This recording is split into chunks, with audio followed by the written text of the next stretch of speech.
கனிமொழியை பொறுத்தவரை கவிஞர், பத்திரிகையாளர், மரபு கலைகள்ல ஆர்வம் கொண்டவர்னு பன்முக திறமை கொண்டவர்.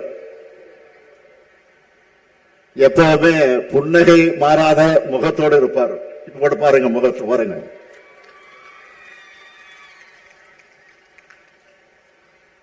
அதே வேளையில் நாடாளுமன்றத்தில் உரிமை குரல் எழுப்பும்போது கர்ஜனை மொழியாகவும் சீருவார்.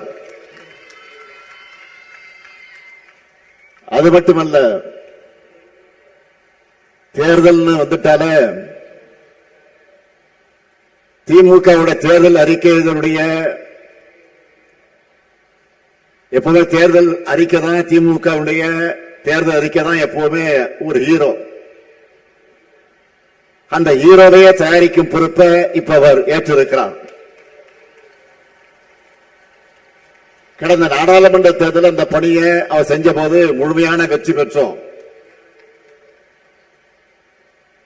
ஆக நிச்சயம் உறுதியா சொல்றேன், வரும் சட்டமன்ற தேர்தலில் மாபெரும் வெற்றியை பெறப்போகிறோம். அது உறுதி.